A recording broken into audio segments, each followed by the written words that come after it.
It's really interesting seeing Daredevil being talked about again now that Born Again is about to premiere in a few days. It came out during a time when the Marvel universe wasn't being overanalyzed like it is now. God, the mid-2010s was something else for Marvel. There was so much discussion on any topic, and the build-up to Infinity War shifted all the attention to the movies, leaving little room for the TV shows. I feel like even back then, these shows kinda got shafted because while they were a part of the MCU, it was mostly its own thing. The most you get out of the shows in terms of references is them referencing the aliens attacking New York and the Avengers. That's it. It was primarily its own thing that was connected with the other Netflix Marvel shows, and it's part of the reason it didn't get much coverage. It wasn't that the shows were bad, but it just wasn't a part of the discussion. Also back then, video essays weren't everywhere like they are now, so if you searched up Daredevil, you weren't getting much besides clips and the like. But now that Born Again is coming out, everyone's discussing the show and doing recaps and whatnot, and let me join in because I fucking love this show. I am so sad that my favorite comic book YouTubers don't talk about the show that often, and I know why. It's because the show's so good there isn't much to talk about. But I wish there were more people talking about it, and it does seem to be rising up thanks to Born Again, which I'm very happy for. Daredevil is just one of those shows that genuinely catch you off guard with how good it is.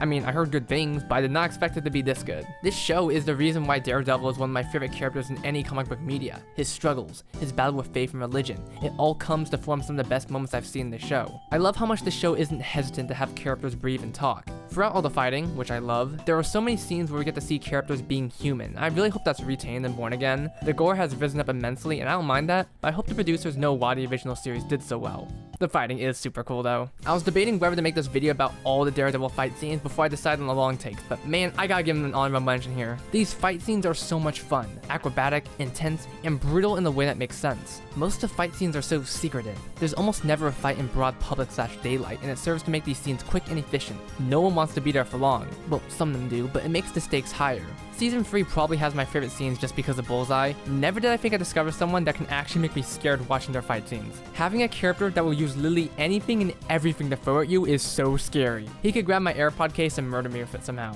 Whenever I watch his fight scenes, I put my hand over my neck because I'm scared of dying, bro. He always goes for the throat. He's also one of the few that can actually match up the Daredevil, and it's because of their complete contrast in terms of skills. Daredevil is extremely good at close quarters combat, but the moment Bullseye gains any distance, he will use it to throw shit at you. I love seeing how Daredevil just does not know what to do against this man, and slowly learning how to counter him is the coolest shit ever. Like, look at this.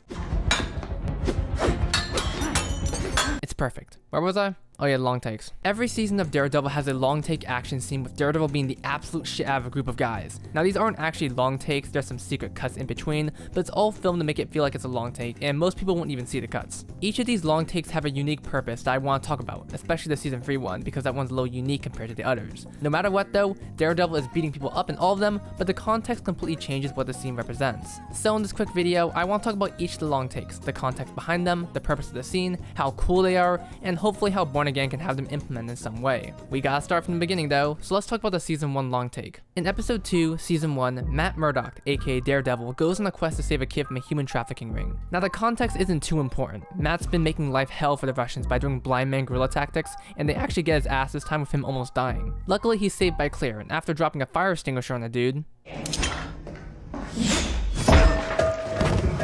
he's able to get the info he needs. Now let's pretend we do not know who Daredevil is. We're experiencing him for the first time. We watched the first episode, we know this guy's blind, he can do some crazy shit and save people. We also know we can take a beating, and it all comes down to this insane scene. This scene was praised when it first happened, and I want to have my chance to talk about the scene because it's insane. Firstly, he's already damaged. He's got stitches on, and this battle all takes place in a single hallway. I already love how the show is shot and lit, and I especially love how this scene is lit as well. I am not a film person, so I do not know the correct terms, but I love the greenish yellow tint with the shadows being prominent. You can't see much besides the shadows in certain rooms, and so when Daredevil arrives, it puts so much focus onto him. Also, I love how before the long take begins, we get a good look at all the environments that are going to be used for the fighting scene. All the rooms, doors, nothing is a surprise if we're paying attention. Since the entire battle is focused on the hallway, the show uses that as a way to illustrate action off screen, and it's so amazing when you see that first door break.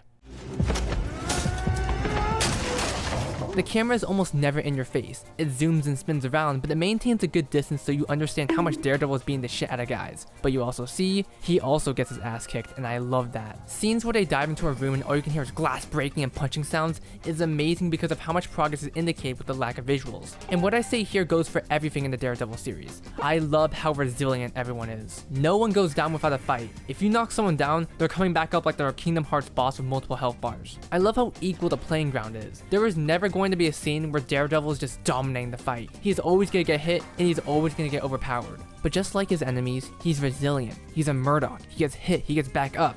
I'm saying that the fights have stakes. There are gonna be actual moments where you're gonna be scared that Daredevil is not gonna make it out alive. Realistically, he should lose, and it seems like he does. His body is literally ripping apart, and he is still taking down all these guys to save a kid. I love how everyone takes seconds to breathe. While the fights aren't fully realistic, I do love the realistic aspects such as using adrenaline to keep yourself going and the pause between certain fights. They often gang up on Daredevil, and it makes perfect sense. It's a 1v10, use that to your advantage. This fight actually reminds me a lot of the Batman fight scenes, specifically the one in the hallway. A lot of fights involve Batman getting ganged up, and similar to Daredevil, the playing ground is equal. He gets hurt, he gets shot, but he still manages to get up. In the hallway scene, both of them use the lack of visuals to illustrate how much is really happening, with Daredevil doing it off screen, while the Batman gives us just faint images of what's going on, which makes it more impactful. And also, the camera still keeps the same slow movement, so we take it in fully. This scene is so good, and would you believe every other long take after this improves upon the next and goes higher and higher in terms of production values and fights? I love this scene a lot, but the others also make me feel a certain way. Let's get into Season 2's long take.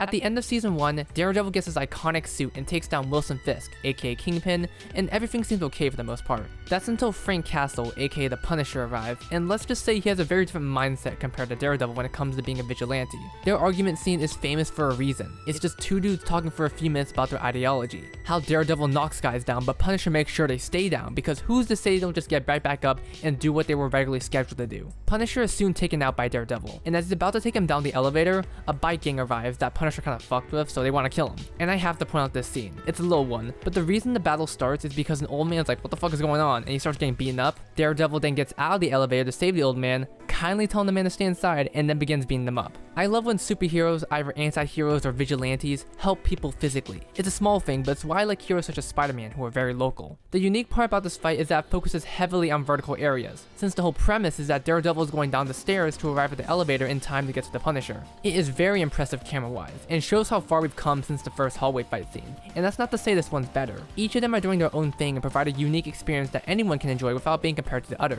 In Season 1, the camera moves slowly and in one place, but here the camera gets to move around freely like they're a ghost. It moves around chaotically, and I gotta wonder how some of these shots were done because they get so close to Daredevil and it feels so claustrophobic. One thing you'll see in these scenes is how tight everything is, and it really exudes how scary it is to be in a fight like this. Also, I love the equipment Daredevil uses in this fight. He's handicapped due to being chained by the Punisher earlier in the episode, but he uses this to his advantage. The scene where he fires the gun that's blank and he smiles is one of my favorite scenes, not only because it starts the fight scene, but also because of how it represents Matt Murdock. He has fun with this. He's clearly aware there's nothing in the gun because his senses are super enhanced, but he does it anyway to fuck with the biker gang, and the moment he realizes he can have fun with this, that's when the fight scene really starts. Okay, I say that, but he still gets his ass kicked, which is still pretty good. None of these guys ever go down, and while Daredevil has a suit now to take a ton of damage, it doesn't mean he can't not get ganged up on. You remember what I said and how I enjoy the realistic aspects of the fighting in Daredevil? It's pushed to the max here with how much energy you can see being used by everyone in the fight. The end of the long take ends up with not just Daredevil, but everyone being like,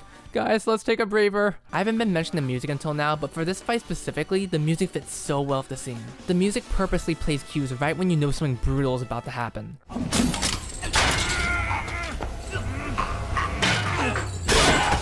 The fact that it isn't as intense as it could be just shows the stress of having the camera keep going down the staircase, wondering if Daredevil is actually gonna make it down his own accord or the enemies. I don't know how to accurately describe it, but here are some of my favorite scenes.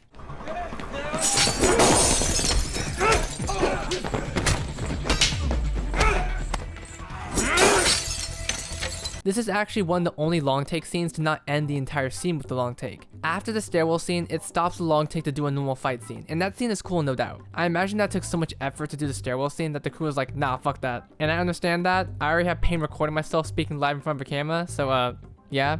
Perfect comparison. The long takes we've seen so far have been the hallway and a staircase. One was horizontal, one was vertical, and it seemed the plan was to go up the scale in production value when it came to showing how cool of a long take you can do. And in Season 3, we get to see the result of just how much effort you can put into a long take scene. When it comes to Marvel at least, because it's movies that have already done. Anyway, context. So after Season 2 and The Defenders, which you had to watch, Matt Murdock falls in the water, has to physically recover for a bit, and Wilson Fisk gets stabbed in prison for snitching on the Albanians, and as he's getting transferred, the ride gets hijacked with Dex, aka Bullseye, saving him from said Albanians. Fisk is relocated to a hotel as his prison, and Matt thinks something's up, so he enters the prison to get more intel. This is where the long take soon begins, but first we need to address one of the biggest things that separates this from other long takes. This is Matt Murdock. This is not Daredevil. In Season 1, he was the vigilante. In Season 2, he was Daredevil in suit. But here, he is an ordinary dude. Fisk reveals via cameras that Matt moves pretty well for a blind man, and this leads to the long take officially starting. The door unlocking him opens, and we all know what's about to happen.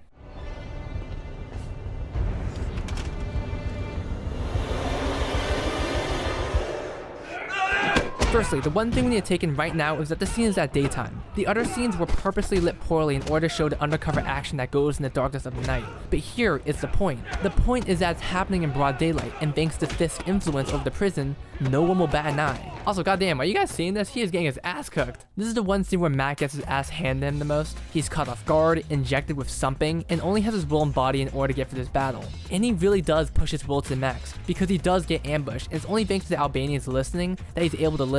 In a change of pace from the other long takes, this one isn't fully action. There's a full conversation scene that details the truth about Fisk's relocation, how it was a setup by Fisk himself, and after Matt promises the Albanians to take Fisk back to prison, the long take continues into the next action-packed scene. While this scene takes familiar cues from other long takes, the vibe is completely different. There's barely any action, it's an escape scene. Conversations are happening all over, blaring alarms are everywhere, people are dying all around. It's a complete shift in genre. There's nothing being glorified in this scene. Season 1, he was saving a kid. Season 2, he was protecting the old man and the Punisher. But here, he's just trying to escape. The conversations with Matt redirecting the Albanians to go in the right direction is so good. I love when Matt does this, by the way, telling people what to do when they're understandably like, bro, you are blind. Where's the guy?